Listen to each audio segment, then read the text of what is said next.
Tossing the pill. These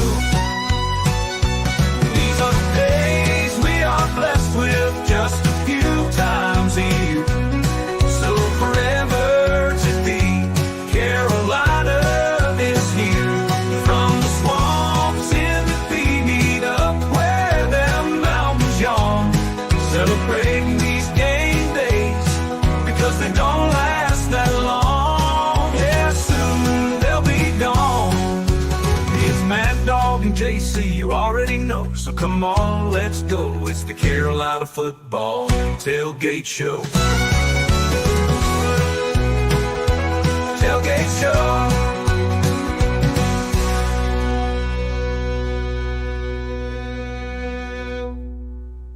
Oh, if that doesn't get you fired up for a game, I don't know what will. Mad Dog and JC in with you. The Tailgate Show inside the Gamecocks. We got one live from Nashville and one live from my kitchen.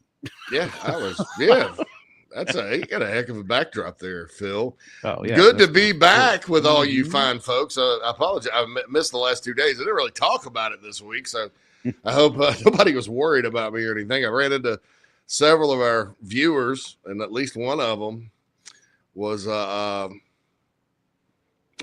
"Are you okay?" And I was like, "No, where'd you go?" No, I came down. I had to come down early. My wife and I, first game we've been to all year because our stepson played varsity football, and obviously family comes first, and you got to go to his games. And their season ended, and so we were gonna come to Missouri. We're going to Missouri next week, obviously for the Chief Sports VIP tailgate and all that. But 24/7 Sports is located in Nashville, CBS Sports, all that. And, of course, owning thebigspur.com, I work for that company. I worked for them here for years, helped build it. And they needed me to come have a meeting for the last couple of days. So that's where I've been. I've been in meetings, very important meetings here in the Nashville, Music City. And the wife and I have certainly enjoyed it. This is where we had our first date.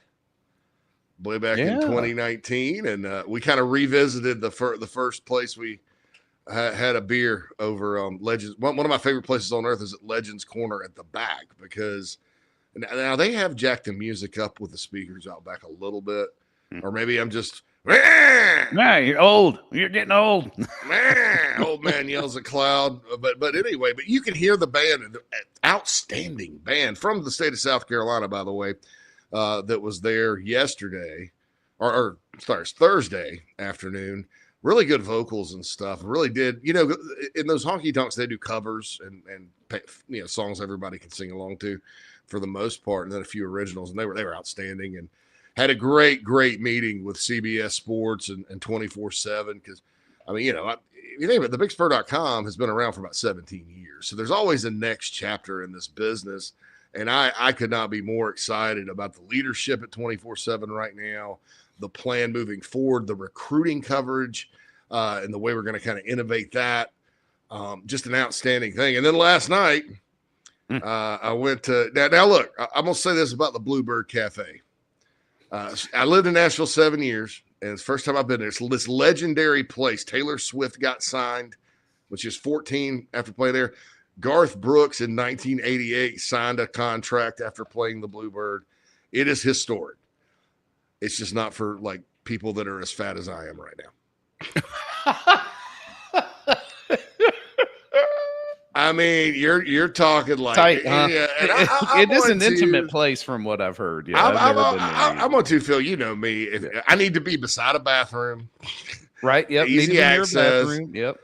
So I'm sitting there, and it's like you're going down. I'm up half a flight of steps with a table. There's church pews on one side. In my table that Patrick Davis very kindly hooked the wife and I up with, and the show up with, and of course he's one of our guests. The table's up, but when you sit in my seats, the waitresses can't get up there or whatever. So you got to go to this area, and you've seen at the bar the area where the servers normally come and ask for drinks. This is a special area just for these people that sit at this table to come get drinks. It says customer order area, but it's tiny, dude. And I'm like squeezed in there. What a tremendous evening with Patrick Davis though last night. It was there's some clips up on social media of it. Just he's such a gracious performer, and his wife Lauren performed with them last night. Lauren Jenkins Davis, she's really good. Like her style is a little different. It's a little darker, but it's if you look at the history of country music and songwriting and stuff, there's plenty of stuff like along the same style that she uses that's super popular. I mean, I thought it was beautiful. And the guy that Dan Tominski, who wrote and helped George Clooney perform I Am a Man of Constant Sorrow from Oh Brother, Where Art Thou? It's isn't that one of your favorite songs, Phil? Or is that Dina? Or I've heard y'all talk about it. So yeah, when it first came out, like I used to sing it, and my mother-in-law heard me sing it, and it turned into a thing where every time she would introduce me to somebody, she'd make me sing it. And did she give you $40? Phil's giving me $40. I know his mother-in-law. I like her, Shirley. Shout out to Shirley.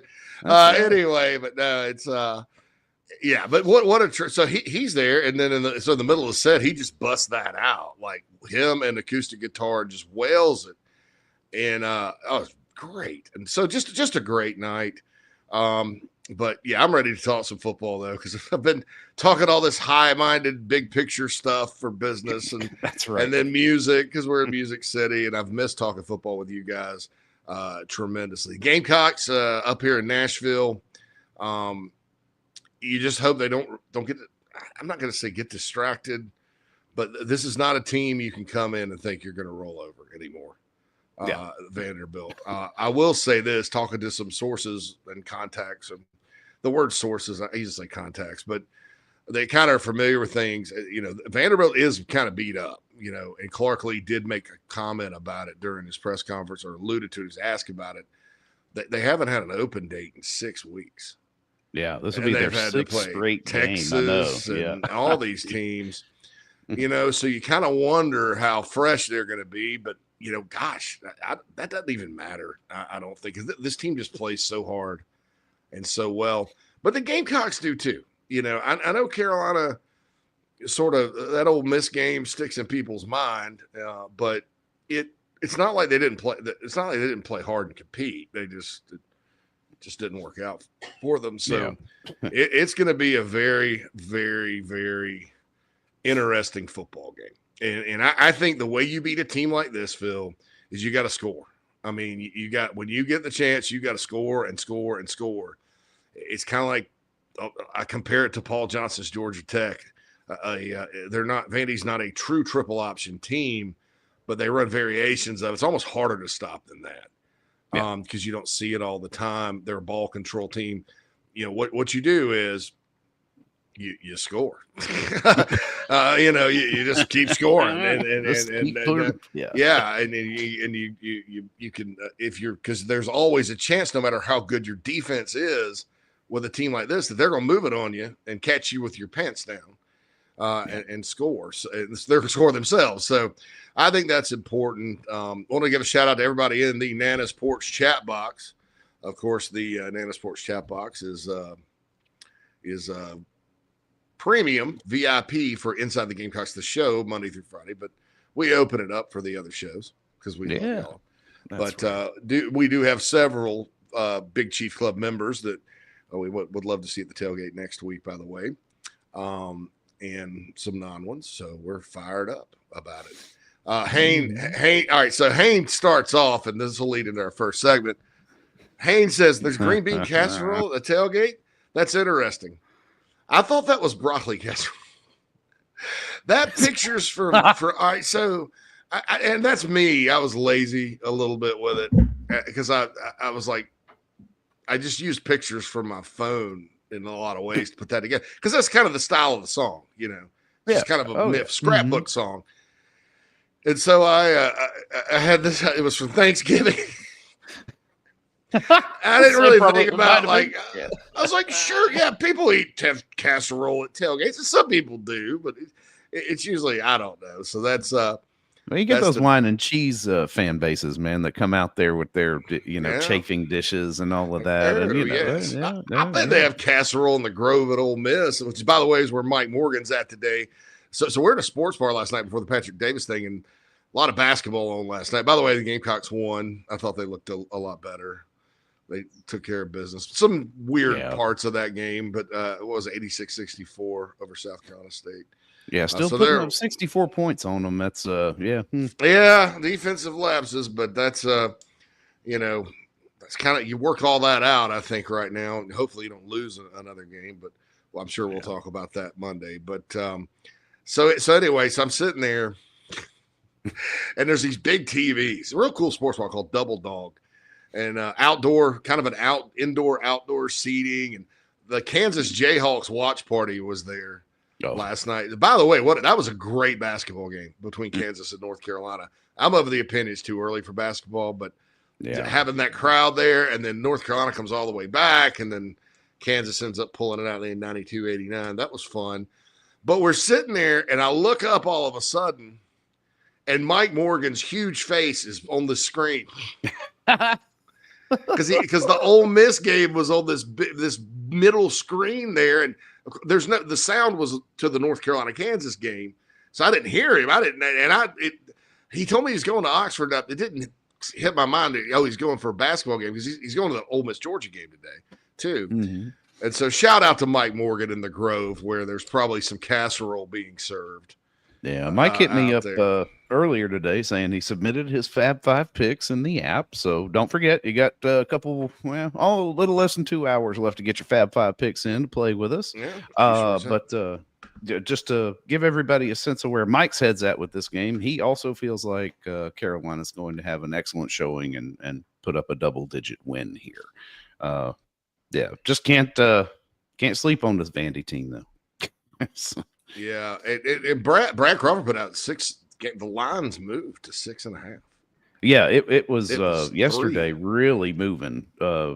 So I don't know. You wonder, yeah. I guess is it probably because Diego Pavia filed a lawsuit against everybody under the sun, like he's like it's I like was the movie. Going to ask you about that. Jeez, it's like the Firm. I know. All right, Pelican Brief. Yeah, right. Anyway, I don't know that the junior college argument's going to hold water for him.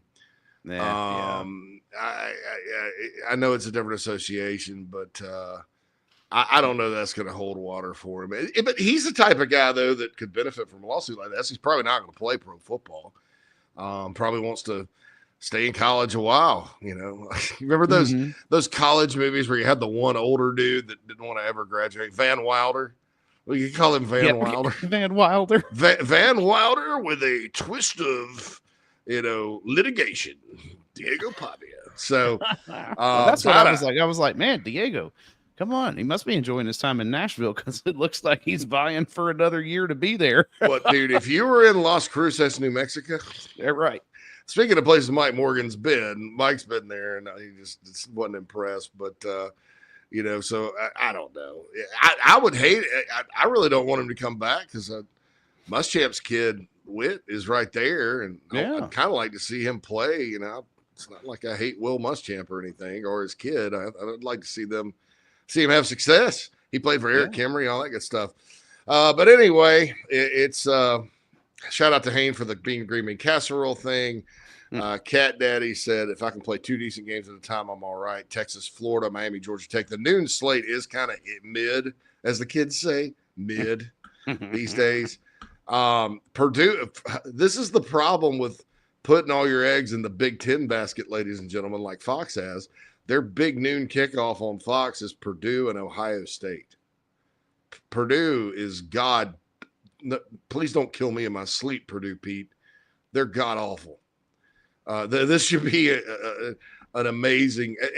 All right, so Minnesota Rutgers is on NBC. Another. Okay, at least that's more evenly matched. Yeah, well, there could be 70 points scored in that Ohio State Purdue game, but 60 of them will be on one side of the board. We got the storied Boston College Syracuse rivalry on the CW right after Supernatural. That's right. Crammed in between Supernatural and Divorce Court. The Divorce Court. All right, West Virginia is playing Cincinnati. I think the Big 12 trying to make this into a rivalry because it's outpost number 1 versus number 2. Yeah. The 2 schools that are over there, up that way, over there. Navy at USF. Navy. Yeah. They lost. We'll they got to bounce back. This is the end. My only friend, Liberty, Middle Tennessee. Jamie Chadwell's lost 2 conference games. Mm-hmm.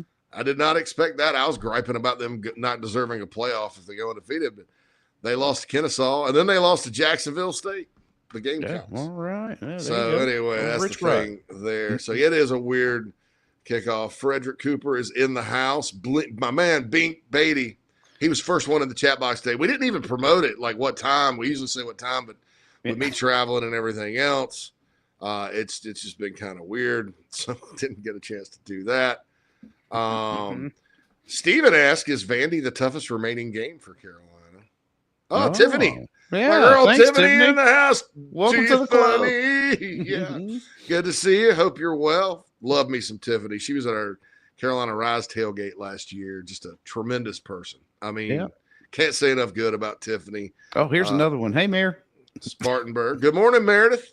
Another, speaking of tremendous people. That's right. Y'all check out Meredith's podcast, man. She does a really great job with that. Got some interesting guests. Hayne goes, fun chat. Church potluck. Well, they don't believe in God in Illinois. It's against the law. I'm just kidding. It's bad. I'm sorry. No. I'm just it looks like a church potluck, but actually the church potlucks I go to, it's like the Nat's parents are Buddhist, so I go to the temple. Oh, for the pot, it's delicious. Yeah, I was going to say now that I'm down with that. I'm always down. I love a good old fashioned homecoming too. Good potluck. Yeah, yeah. I used to love that about going to grandma's church. Yeah, yeah, dude. I mean, it's unbelievable. the Sunday potluck. Like the Wednesday potluck is mid sometimes because they love to roll out that spaghetti, you know. Yeah, right. Yeah, and it's something easy. They never have enough garlic bread for me, but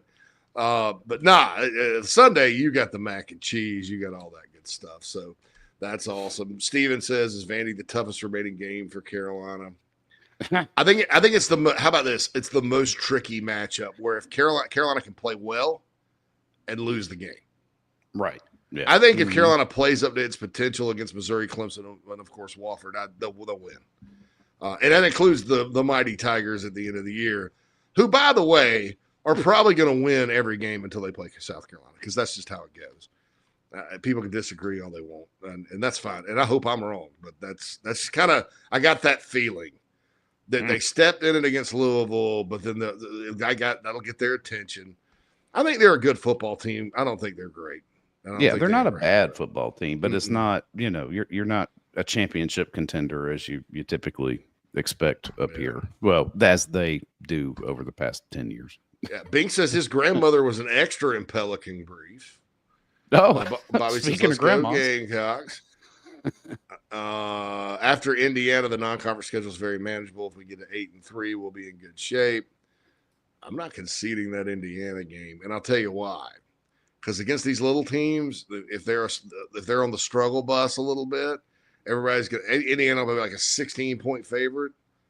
Who does Indiana play in football that day? By the way, that's interesting because that's going to affect that crowd. Because that's next week, isn't it? Mm-hmm. Yeah. And Indiana, if they were smart, they would have scheduled that on one of their bye weeks. Yeah. I don't see Indiana on next week, so maybe it is by. Maybe they were on a bye. That thing tips off an hour and 15 before Missouri game kicks off. Yeah. So I was excited when they scheduled it because that's driving. I can get there in 3.5 hours from where I live. Mm-hmm. But I was like, oh, that's the Missouri football game. So yeah, Indiana did it right. They scheduled it on their open date. Oh, so they'll be fired up and full of crimson and cream, pea and vinegar. So Cam brings up a good point. I've been thinking this, right? I think I've said it a couple of times. South Carolina's speed on defense is going to be important today because, in other words, I'm not going to say trick you type of offense, but what they kind of almost do is split you. Like they put you in places like your pieces on a chessboard. They put you and then attack that space. If you have speed, even if you get out of a gap or something like that, you can recover. So instead of a 17-yard gain, it's 2, right, 3. Yeah. And it's very helpful. So I'm right there with you, man. I couldn't agree more on the fact that the speed's going to be the D line is going to be a big deal. And then he goes thinking Vandy's going to try to read Stewart and Kennard a lot today. Don't think that'll work out too well for them. Yeah, but that's how you do it. I mean, that's in theory, that's what South Carolina does on offense is the zone read. Payne goes, that game is hot dog water. Talking about the daggum Purdue, Ohio State. Purdue, or he might have been talking about Minnesota and Rutgers. They're all, that noon slate is all hot dog water. It is a hot dog flavored water, dude. What album? Somebody had an album called Hot Dog Flavored Water. Oh, it was Limp Bizkit, wasn't it? Limp Bizkit, yeah. Chocolate Starfish and the hot dog flavored water. Which, all that innuendo. So, Pimp on a Blimp is in the house. The Hazel Cox by 90. He says Matt was at the first Patrick Davis show last night. He did 2. We were at the 9 o'clock. He's at 6, and he actually tweeted out, put something on X. Next picture with his kid there. So I'm glad you had a great time, Matt. Yeah. I just think Patrick Davis is just a stand-up guy, and I don't, around Chicago we don't get to go to things like that because the blues clubs are kind of far away, and so it was just a really. Besides the fact that I felt uncomfortable because I need to get my butt back in the gym and quit eating. And other things, besides that, I loved it. I mean, my wife and I don't get to do things like that too often, so it was a great experience. And I think I had a poster sitting up there for me too. So I had to put that up in Oh. the background in Studio Yeah. North back in the old Shurburtt thing. So glad he had Sully come up and sing Big Old Cock with. Oh, okay, I got you. That's good. Tiffany says it's the worst time of year to try to quit eating. Oh, Yeah, but I'm just psychotic enough to say I'm dieting at Thanksgiving, Christmas, that's right. and now I'm not and doing not only that, my birthday's the day after. Yep. Now my anniversary is 3 days after that, and then New Year's. Maybe I'll just drink beer and be in a stupor the whole week. And Yeah, that's right. That's right. Just we'll drink our way through the holidays this year, man. Speaking of eating and drinking, it's time for our first segment. We Let's- want to know what you guys have on the menu today as you get ready for the Gamecocks and Vandy.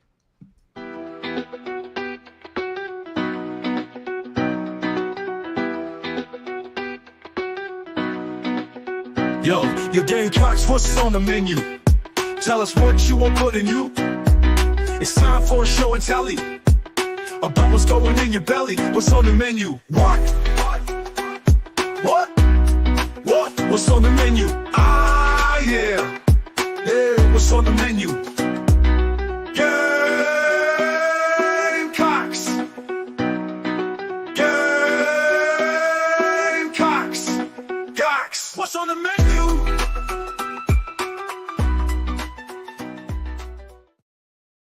Oh, I love it. You know what? I thinking. I was thinking doing some like burgers and dogs today. That's what I think we're gonna. Burgers and dogs. That's awesome. Fire up the grill, man. Let's go. Mm-hmm. Yeah, man. Matt's over at the Holiday Inn at Vandy. That's actually the first time I ever came to Nashville with my buddy Skipper and my buddy Joel. 04 for the opener. Jay Cutler was playing for Vandy at the time. We drove through the night from Atlanta because I was working in newspapers, so I got off at like midnight. And they came and we were like, let's just get in the car and go. we stayed at that Holiday Inn. It's pretty nice. And then right there's a Ted's Montana Grill near there. I'm fond of the Ted's Montana Grill, the bison burgers and all that we ate there, but it was awesome. So that's what Matt's doing. Welcome in the house, J-Rock Media. He's here. Ben says cooking a pig with my neighbor.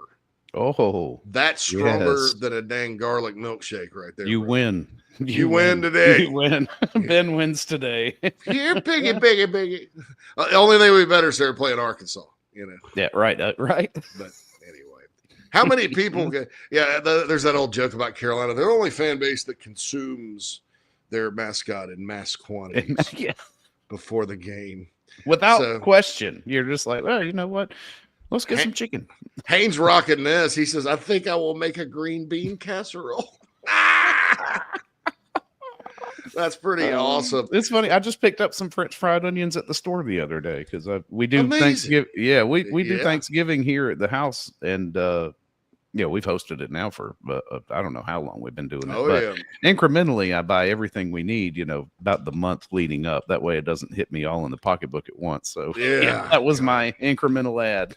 You're like my grandfather, dude.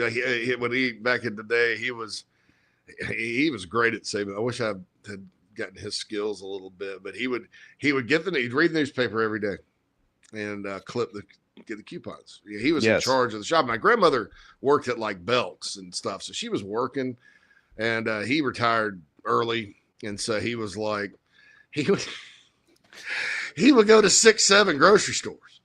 All right, we need beans. What's the cheapest beans this week? He said, "Well, they got a stale at Harris Teeter, so I'm gonna go there." And then in Spartanburg, they had a place called Deals Market, and he'd all go get the Deals Market meat because their butcher was. It was cheaper, but it was also better. It was local. And then it was insane. Not insane, but it was awesome because he just get this car and ride around. So Phil, my grandfather with the man upstairs, he's looking down on you. That boy, Phil.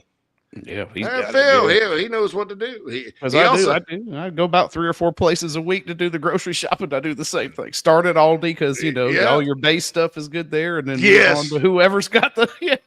I will give myself credit that there's an Aldi beside there's the grocery store area of the place I live, and there's an Aldi beside the other one, and I've because I hate going to the grocery store.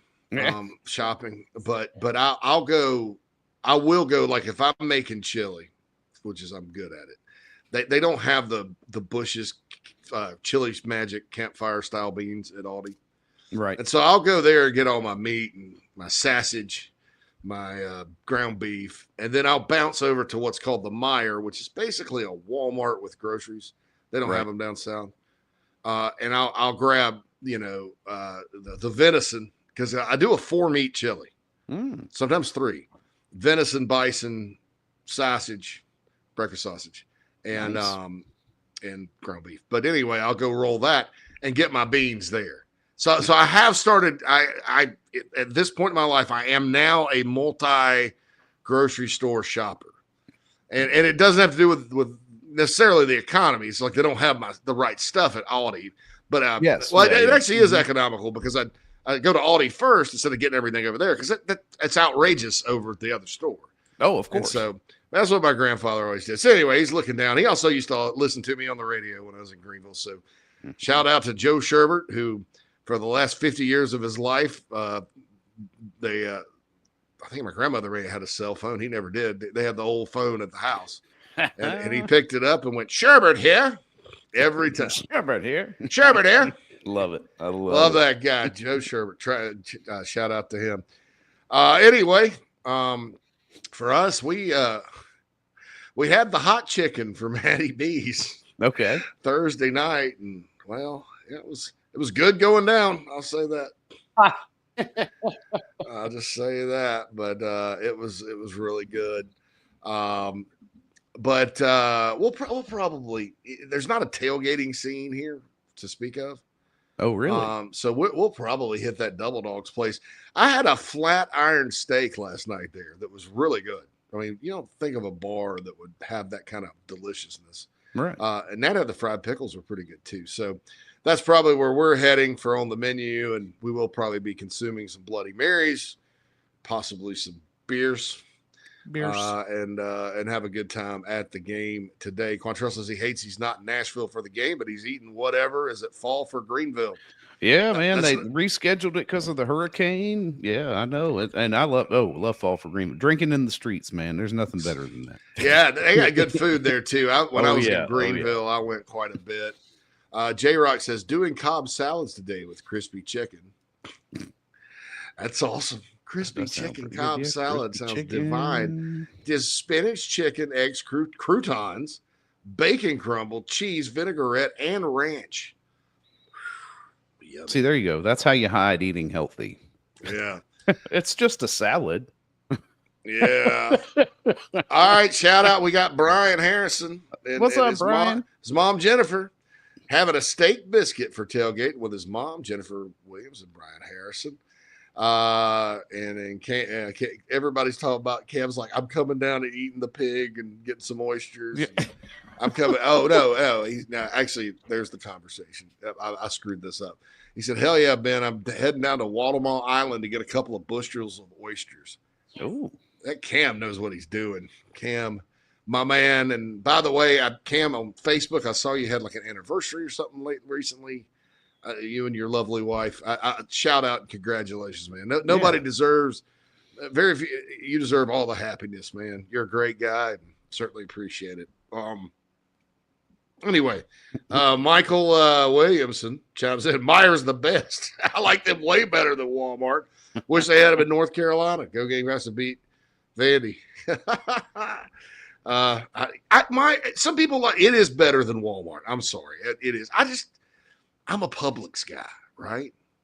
I'm not trying to. Yeah, well, I like Publix too. And sometimes Kroger or Harris Teeter, but I in Nashville, Greenville, Spartanburg, Columbia, I got used to Publix. I know where it's all are at. I like that. I'm comfortable with the deli. You got to be comfortable with the deli, right?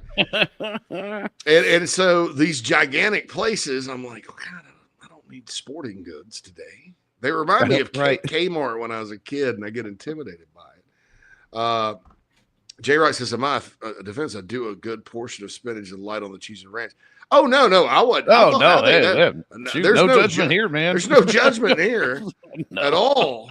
None. Come on. Who are you talking to? So that's RIP Kmart, Ben says. Yeah, me too. Yeah. So anyway, but yeah, that's the deal there. Hope everybody gets full today and has wonderful merriment as we get ready for this game. 4:15 Eastern Time kickoff, SEC Network. SEC Network, right? Yes. Yeah. Yeah. SEC Network. 3:15 local. Carolina and Vandy Gamecocks are up to a 6.5-point favorite. Phil, have we gotten any word on what we're going to do for the next segment? I'm doing one more check here. That way we can see if they put anything out yet. Yeah, I don't know. Because we can. It'll be some variation of white. Yeah, we can do the segment anyway. We'll have fun with it. That's right. Yeah, we'll have a little fun. Let's hit it. Let's go.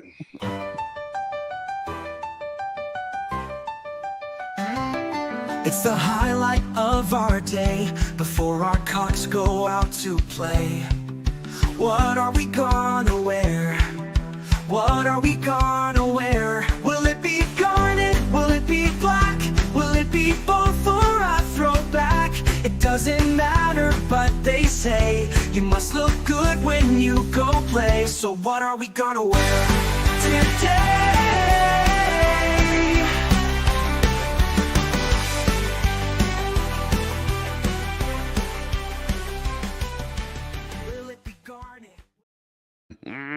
All right, so Matt says stormtroopers.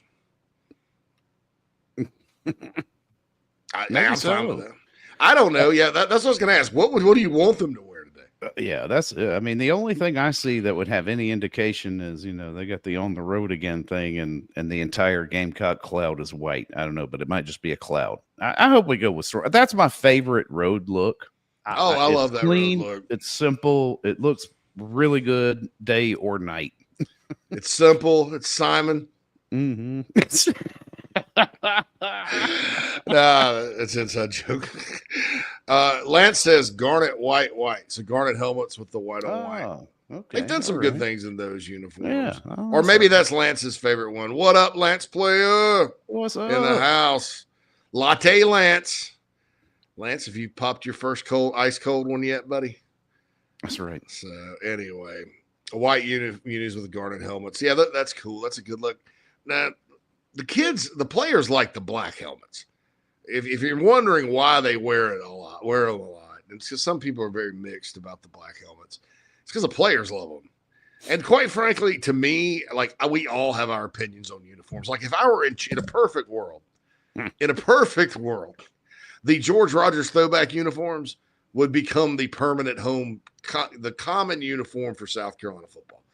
Garnet with the white and the big block C and the stars.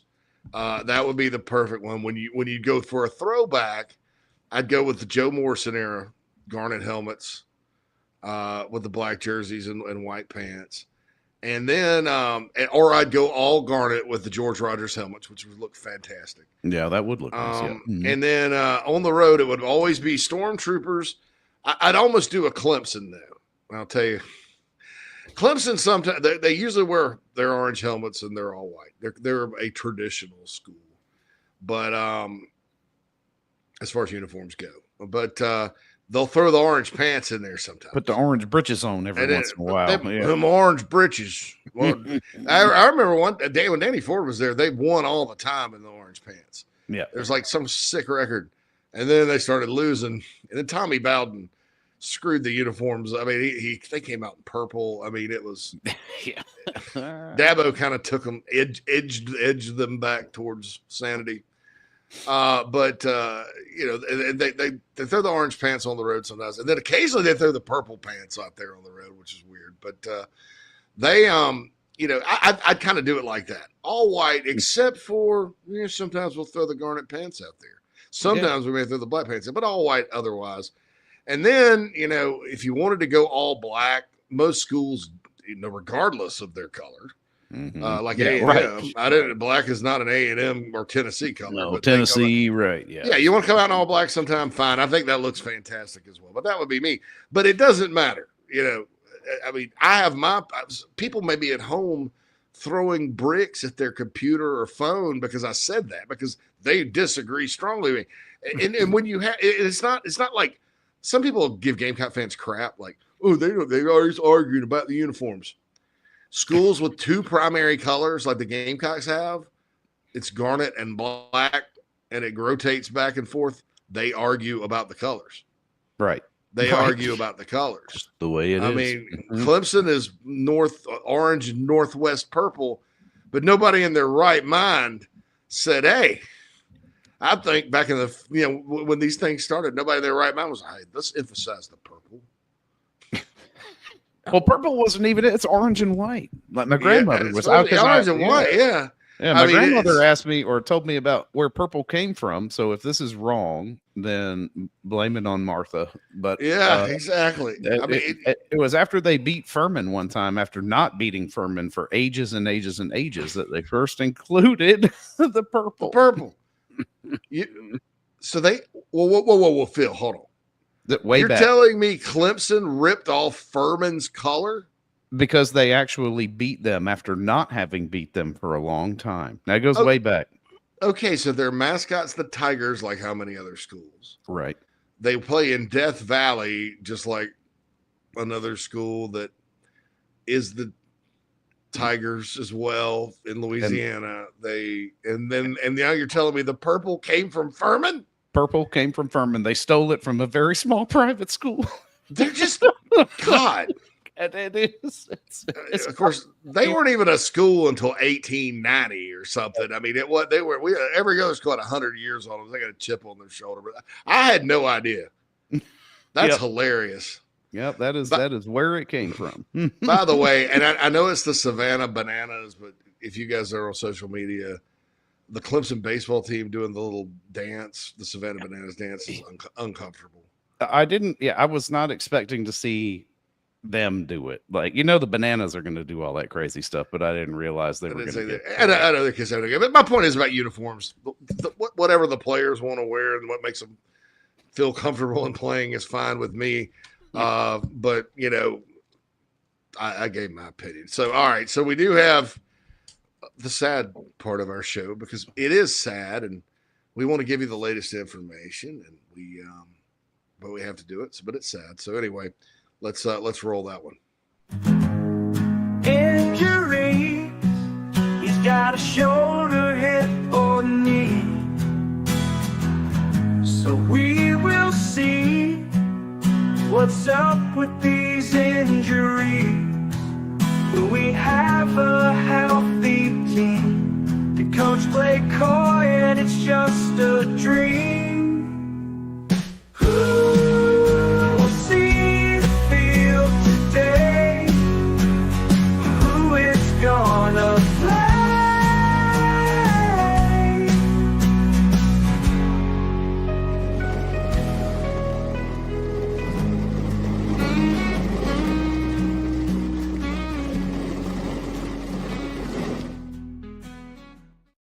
Oh, so sad. So sad.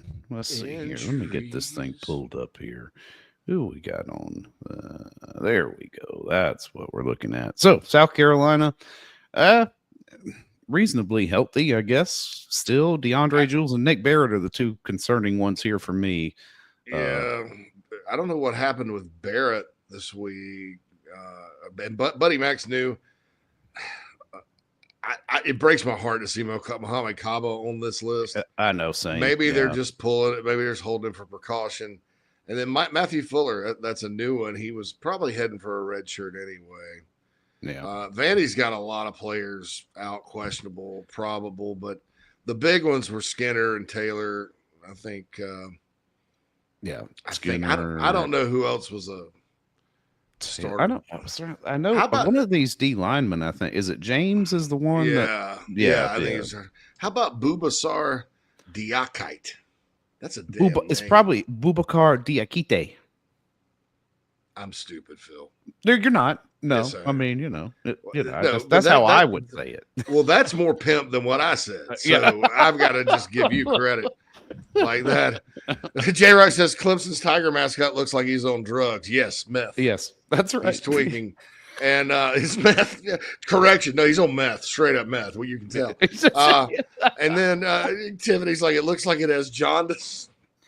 It is like when they rank the mascots, like last year, they ranked all the mascots in the NCAA tournament. Cocky was top 20. solid role. As usual, yeah. The Tiger was second to last, and Purdue Pete was dead last. And we had to see both those fools for a long, long time in the big dance last year. So, my God. Yeah, Stephen Cocky was like top 20.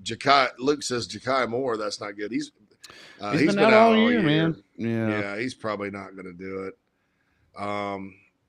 Does he have another year left, or is he going to have to, if he wants to, he may, that NCAA grace? See, with anybody that gets like an injury hardship, you have to appeal it. They have to approve it, but he would probably qualify. He's good to have around the program, man. I mean, Ja'Kai's probably going to be like a second teamer this year, to be honest, a utility guy. But he's such a leader and such a great kid. Vershawn Lee didn't win the wing eating contest this year. Ja'Kai did. And I love Ja'Kai because Ja'Kai got screwed in Charleston. I don't think he would have beaten Vershawn because Vershawn was in the zone. But in the Charleston wing eating contest, his plate was they brought him out smoking hot for a wing eating contest. And I was like, damn, man, it's he could barely pick him up. Right, yeah, exactly. Poor guy. But so that's your injury report. The concern with Barrett and Jules is that when those two are now out, it kind of starts to, you're kind of like, dang, are you getting thin at D tackle? I mean, you're thin at D tackle with both of those guys out because they're big. Jules especially is a massive, but. That was my worry going into last week with Jules being out. It was like, are we going to be solid enough up front to stop A&M's run? How many games has Jules played in this year, Phil? That's interesting. I think it is. I think we've seen him enough to not have to. I think he's already burnt a red shirt. If this year, if he's out for the rest of the year, though, I do think he could apply for a hardship. Yeah. I mean, it's a shame because he was playing well enough. He was getting drafted, I think. I mean, the guy he was never great. Against Old Dominion, one of the bright spots of that game, DeAndre Jules had 5 solo tackles. D tackles with 5 solo tackles, and he blocked a field goal. Or an extra point. I mean, that guy's unbelievable. Jules has played at 5. Nick Barrett is still at 4. She said, I think they want a red shirt. Barrett. Yeah, I think they do too. Because then you'd have Barrett and Goodwine coming back. And that would start. Luke said, I thought these were new injuries. Nah, Ja'Kai's been on it every week. That's okay, man. Yeah, but it's hard to keep up with it all. And actually, Ja'Kai and Jules are the only 2 returners on this list. So what's up, Strick? There he is, my boy. By the way, Strickland was out last night. I was supposed to meet up with him at Tin Roof. And my wife and I got into the most psychotic Uber driver's car ever. It was a younger guy. This dude went full Gen Z emotional meltdown in the Uber because of the traffic in downtown Nashville. Was yelling at us because he didn't know where we wanted to go. And he's like, you guys had me drive all the way down here. And now, I'm that place up there. And all you said was Broadway. You didn't say where. And so we got the hell out of the car. Wow. And then all of a sudden it got thick for taxis and everything. And so we're like, man, I'm about to pass out. Let's just go. Tiffany says, is Elijah Davis on the team in redshirting? I do think so. Keep in mind, though, he moved to end. I don't see them moving him back.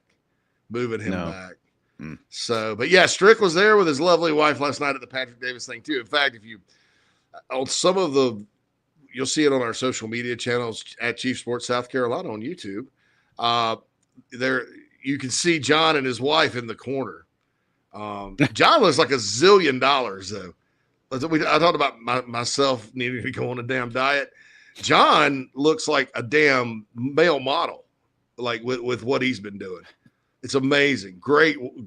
Proud of you, dude. God almighty. That dude showed up. He looked like, I was like, yeah. I said, is that John Strickland?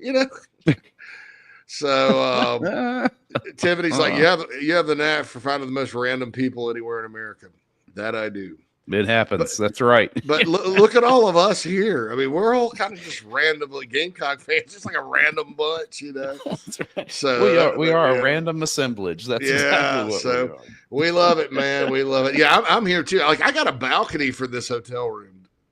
I'm not going to mention this hotel, by the way. I'm not all that impressed. But anyway, it's youth hostel that she wound up. It's just like a hostel. I was like a hostel. Like the other one, it's like somebody going, "Welcome to the Maxi or Florida League." You're like, Jesus. So anyway, J-Rock says his wife and I once took an Uber from the restaurant to the stadium in Columbia. That dude scared the bejesus out of us. Stop and yield signs be damned. Yeah, that's Nat and I, our first date in Nashville, we had a guy like that in a van. He's bragging about how his wife had just gotten it for him. He's on we're staying out near the airport off I-40. And if anybody knows anything about that, once you get on 40, if you're lucky enough to get off of 440, which is that road that goes around Nashville, you punch it. Well, he misses our exit, right? And he slams on brakes in the middle of I-40. Oh, jeez. Full stop, bro. And the truck comes screaming by and takes his rearview mirror off. And the rearview mirror goes about 100 feet in the air. The damn thing didn't come down and land while we were there.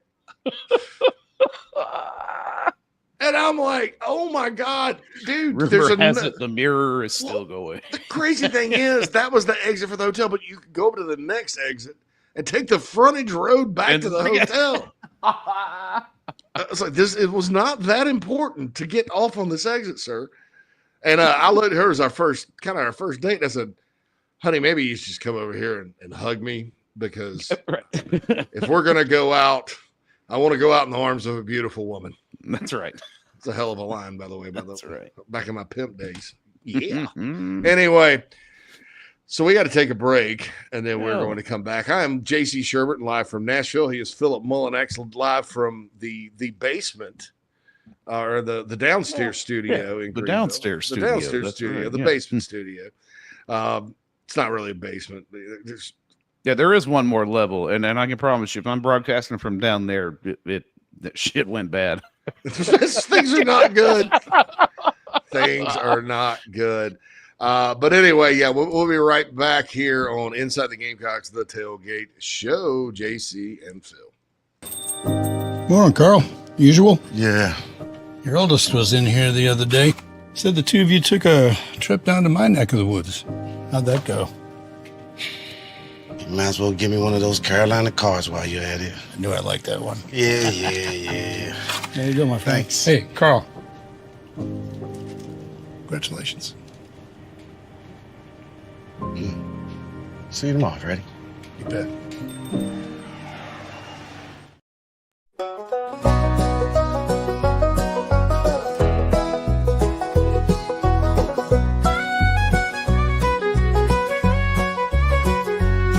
I hope our jerseys aren't too loose, and cocky turns to the east from the cockaboose. Hope the mini mart has that lucky German beer, and on TV they show 2001 and our elite pregame atmosphere.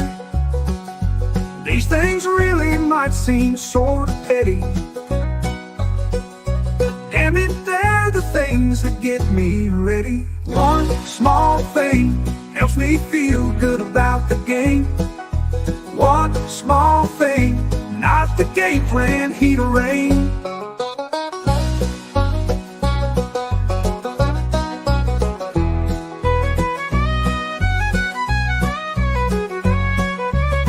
I have to go and wash my lucky socks before I can feel good about the Cocks. One small thing helps me feel good about the game. One small thing, not the game plan, heat or rain.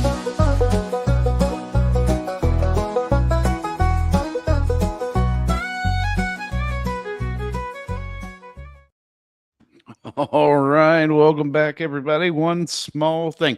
What's one little insignificant thing that you feel like is going to make a big impact heading into the game today? I've been trying to figure out mine today, JC. I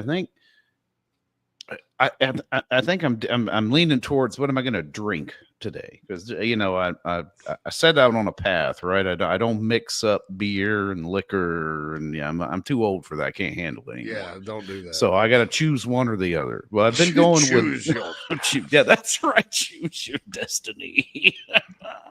But there again, it was like, so I've been doing the bourbon here lately, and we've been winning. So I may just kind of stick with it, and I think that's what I'm going to do. Is I'm just going to continue to stick with drinking bourbon today, not in copious amounts, just a little bit here and there. I got to pace myself on that one, but that way I don't get too crazy and sloshy in here. Yeah, so man, it's supposed to rain. I saw this forecast. I haven't looked at that. I don't know when Cloninger sent out that tweet. So here's my stupidity. It's really petty. I hope that the yellow ponchos that the Gamecock fans have in the stands aren't mistaken for gold and makes the Vandy players play harder.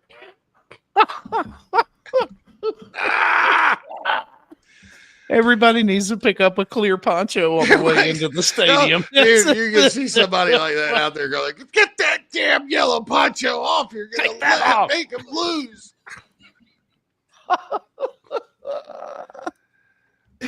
You can't even wear black. Not that I think black's a real popular poncho. What should I do? Dude, that's a 97. I'm looking at a 90. Like, it's going to rain and start. Yes, what, around halftime? So no. Kickoff. Oh, geez. So kickoff was looking good yesterday. We were wrong. It was. Let me just get an updated forecast here. We can do the weather here too. Normally, there's a big old storm coming in from. Well, it looks like it's part of that hurricane that's coming up through here. This happens. Oh, yeah. Rain. Oh my God, it's going to start actually.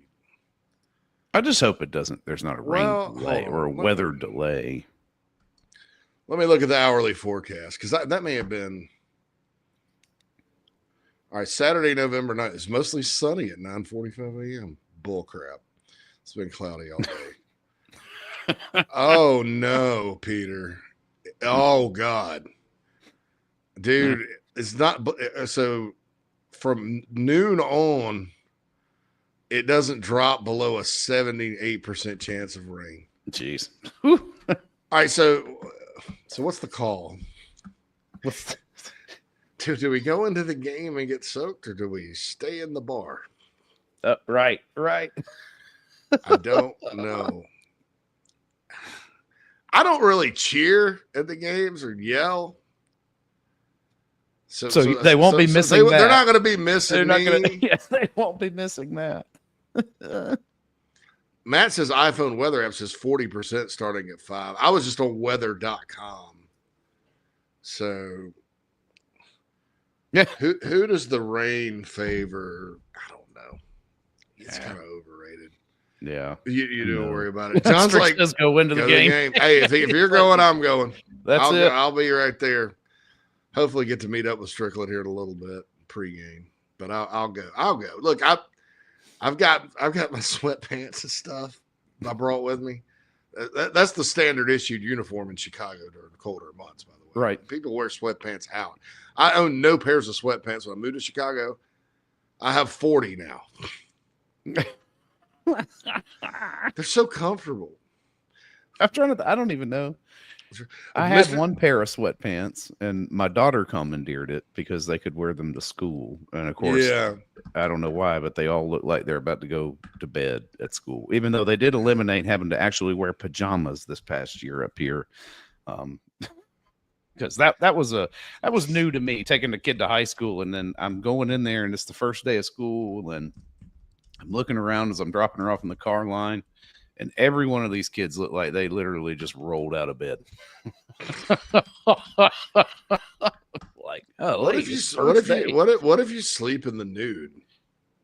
You show up in This is what you said when I sleep, or just like But skimpy little.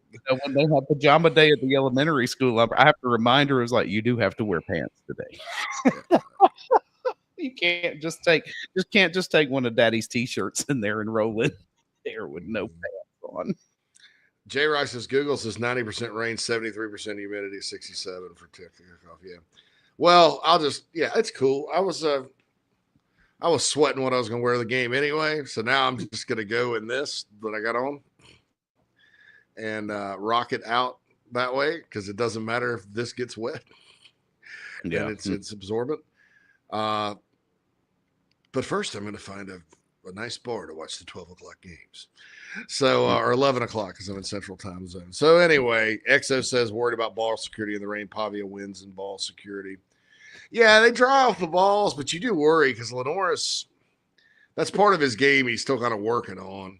Yeah. I know he actually did have a fumble against A&M that was called back. You're probably going to want to run him, quite a bit. And you don't want that could be advantage Vanderbilt in some ways. But keep in mind, they have to play on a field too. And, they're probably not as fast as South Carolina on defense. Mm-hmm. So one of them goes the wrong direction, and then Rocket comes through a hole, and then they slip and fall. He's gone. Yeah, no. We're hearing step to the rear with gargled because of the water in the tuba. So anyway, but yeah, never fear. Look, Gamecocks. Carolina goes up there and there's 5 fumbles and they lose. What does that mean? What does that mean? That means you don't have to sweat keeping up a 15-game win streak against these guys, because you're going to lose to them eventually. Yeah, that's true. Everybody has. Georgia, Florida, Tennessee. Everybody eventually takes their turn getting beat by Vandy. I would rather get beat by this Vandy team because it's good. Yeah. Than like Missouri one year, just like went down to like Derek Mason's team that didn't win another game all year. That was embarrassing. Yes, well, that'll just rip your soul right out of you losing to one of those teams. Does a wet field negate speed to a certain extent? The advantage for Vandy on a wet field is they know where they're going on offense, and the Gamecocks don't. Yeah, like that's what Spurrier used to say. Rain didn't bother him so much; it was wind, because the ball would get blown through the air. And they do dry the balls off. Is Vandy are they artificial turf or natural? I don't know. I know they're. I think they're. Isn't their baseball field artificial? Baseball field's part artificial, so I don't know. Yeah. It doesn't necessarily. The rain will not. I can't sit here and tell you that's in Carolina's favor. No. You know what I'm saying? Just because it's of how Vandy plays football. I mean, it's assignments, it's this, it's that. And if you're kind of running slow in the rain, that's fine. But hey, I'll tell you this. This bunch on defense, they probably love playing it. They'll probably sit out there and be howling and fired up to go play. Oh, yeah. I mean, especially, I do worry about Sellers a little bit in that scenario. Just because I don't know what you don't want to try to air it out a little bit. See if you can't take advantage of their secondary kind of slipping and falling. Yeah. Yeah. I mean, maybe this is the game Nick Harbor goes deep. Yeah, right. Okay, and he's standing by himself. He's all alone back there, right? John Watt says, me and the fiance are going to be there today. Don't run into you, JC. No, absolutely, John. Yeah, I'd come say hello. So I probably need to go to the game just so I can run into you fine folks. Maybe we'll find some ponchos that aren't gold. Don't do that. Well, yeah. Go in there dressed up looking like the Gorton's fisherman. Gorton's fisherman. These damn fish sticks, boy. They're good. Give me some tartar sauce, I call it tartar sauce. I've done this. I know it's tartar sauce, right? My first wife. I started saying tartar to get on her nerves, and I've continued that tartar sauce through my current marriage. Tartar sauce. I just say it just to piss her off. I know it's tartar. Yeah, but anyway, look, it's League says win out is the only option. I agree, man. I mean, Yeah. I don't think there's any reason why Carolina can't, but Carolina could lose. I mean, I don't think they're going to lose to Missouri. I just don't think Missouri's. Yeah, I'm not even thinking about that yet. That game's at home. Tomorrow. Of course. You lost to them 5 years in a row. Right. But in most of those situations, though, they were probably in 2021. I don't know that they were the better. At the end of the day, the better team. They certainly weren't in 2022, but you had Dana Holgerson's buddy Mark Satterfield calling the offense that day. Right. And Marshawn Lloyd went out, and that was weird. And then they had no count anyway. So, yeah. So maybe Carolina has had the better team in at least probably two of those. But and Drinkwitz summaries and gets them all fired up about that trophy or whatever. But, yeah, I don't know. Yeah, I think Carolina could win. And then Clemson, Missouri, Vandy, they could really go either way if the Gamecocks don't play well. Because all these teams, there's good but not great teams. I think the best teams Carolina's played are Alabama, Ole Miss, and Texas A&M. Right. Yeah. And they're 1-2 in those games, but they've been pretty good. I think when they played Kentucky was still trying. Yeah. They had yet to give up, but I think that was the beginning of the end. That started it. Yeah. And then, oh well. The run of the table continues today as Carolina enters and escapes the kill zone. All right, we're going to do our final thoughts and wrap it up here, Phil. Let's get rolling and let's do it. It's time, get real, JC, and Phil. One big thing about today's Carolina game. One big thing, some of them are all the same. Tackle, catch, and run. All right.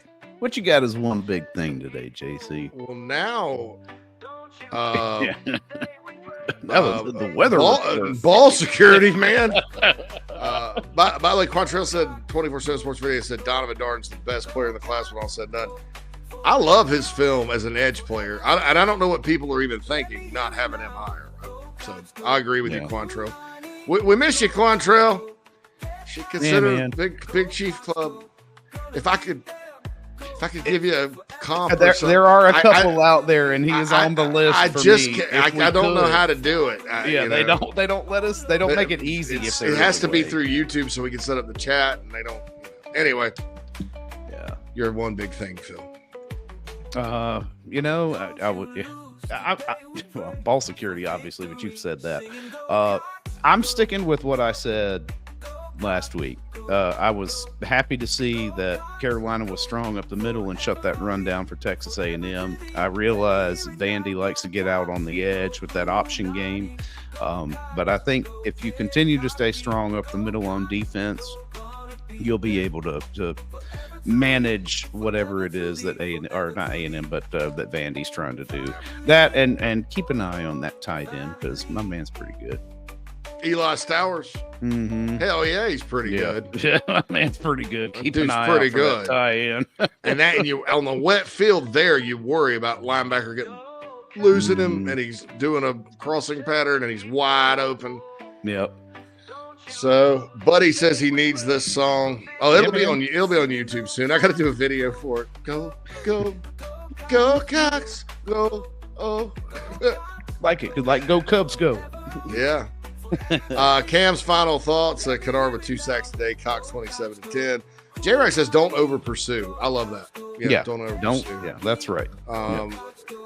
Tiffany's riding with Cam. Cam says 27-10, 2 Kennard sacks today.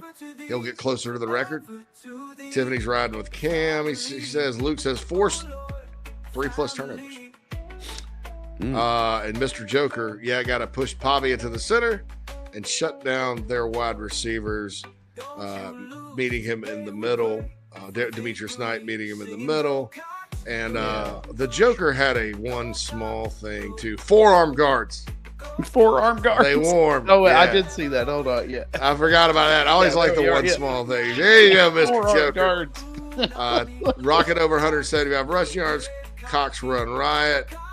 And Timmy says, cheer for the O-line to have another good game. That's important. I think they got to build on last week. Yeah. If you're an offensive lineman, you probably love the rain and the nasty. You get out there and fist fight. Michael says, I think we'll air it out some today. I don't know, man. Do you think Dowell Loggins, with his sort of he gets NFL guys go, wet field, we're not throwing. Yeah, let's just run. Of course, Spurrier say the wet field's good because the receivers know where they're going. And then in fairness to Dowell, he's been asked about weather before.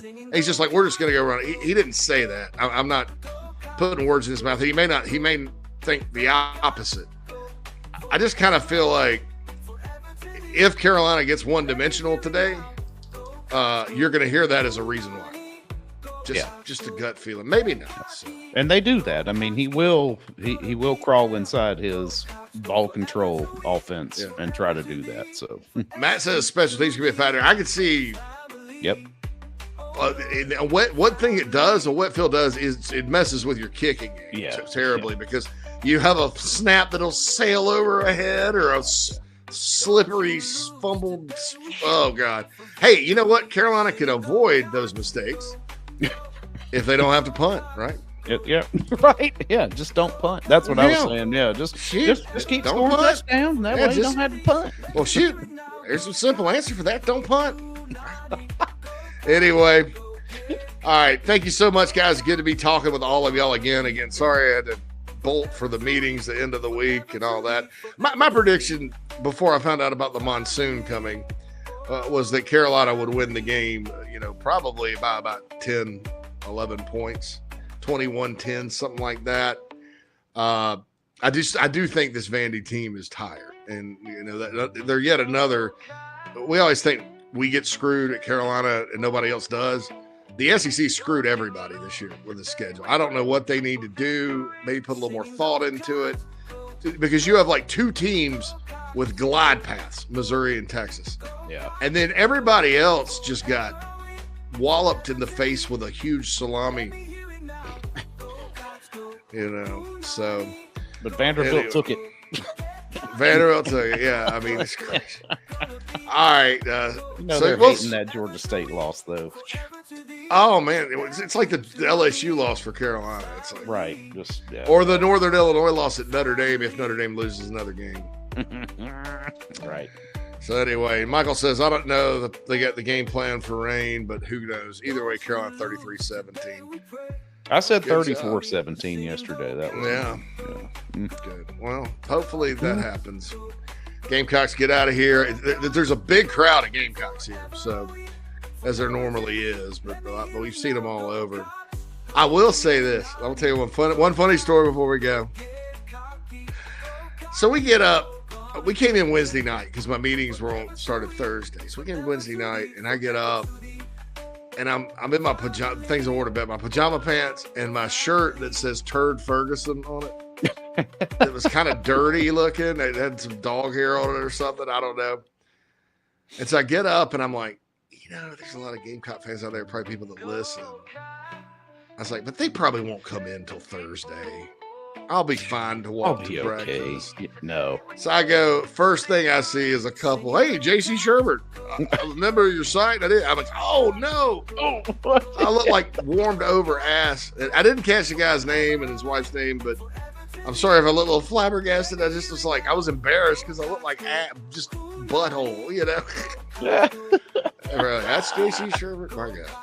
So anyway, thank you so much to everybody that participated in the dance. It's one of our most lively game tailgate show chats we've had. Yeah. We appreciate that. Looking forward to seeing all of you at the tailgate next week that are coming.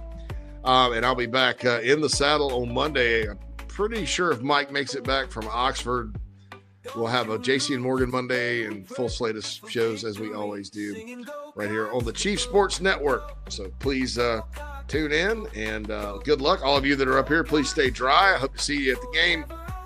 For Phil Mullinax, JC Shurburtt, this has been a fantastic tailgate show, and we'll holla at you soon. Signing off from Nashville. It's a tailgate show.